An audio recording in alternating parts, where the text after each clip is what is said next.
6ના કાઉન્સિલરની કાળી કરતું ઘરમાં સૂતી મહિલા પર રાત્રિના સમયે ઘરમાં ઘૂસી આચર્યું દુષ્કર્મ।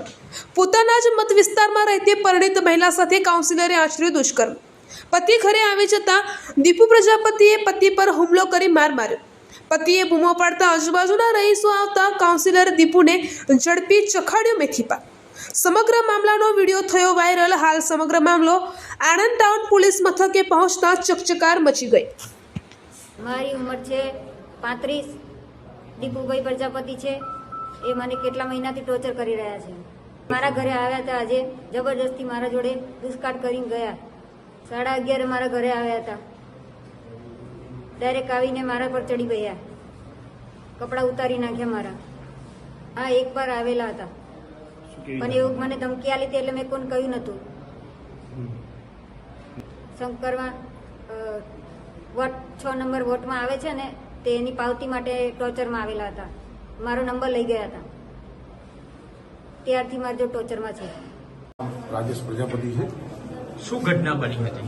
ઘટનામાં એવું હતું કે આણંદનો કાઉન્સિલર દીપુભાઈ ગોરધનભાઈ ખમણવાળા, જેઓ 11:30ના સુમારે ઘર ખુલ્લું હોવાથી સાધન લઈને આવ્યો અને ઘરની અંદર ઘૂસ્યો અને અંદર મારી વાઈફ અને મારા 2 છોકરા સૂતેલા છે। તે છતાં ઘરમાં આવી મોઢું દબાવ્યું અને બળજબરીથી પ્રયાસ કર્યો, આબરૂ લૂંટવાનો પ્રયાસ કર્યો છે। અને હું બહારથી આવતા મેં એને જોયો એટલે એને મને મારવાનું ચાલુ કર્યું, એટલે મેં બૂમો પાડી એટલે આજુબાજુમાં મારી જોડે વ્યક્તિ આવ્યા અને અમે પકડ્યો એને, અને પકડ્યો અને અમારો થોડોક બોલાબોલી થઈ અને પછી એને ફોન કરીને મુસ્લિમોને બોલાયા। 8 થી 10 જણા એક્ટિવા ગાડીઓ લઈને આવી ગયા।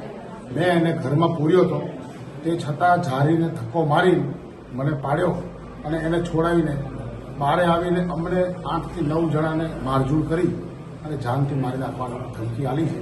જો ક્યાંય ગયો તો તને બતાવી દઈશું, અને મારઝૂડ કરીને મને માર્યો એટલે હું પોલીસ સ્ટેશન આવ્યો છું।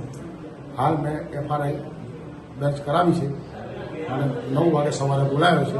જે ઘટના બની એ તમારે જાણ કરવાની મેં FRIમાં જણાવ્યું છે, પણ મને બીક એ છે કે આ લોકો રાતે હજુ આવશે અને ધાક ધમકીથી મને મારવાનો ટ્રાય કરશે। અમને 7 જણાને માર્યા છે, એટલે અમને બીક છે કે અમારા જોડે બહુ ખરાબ ઘટના ઘટી છે, તો અમને સાચો નિર્ણય, સાચો જવાબ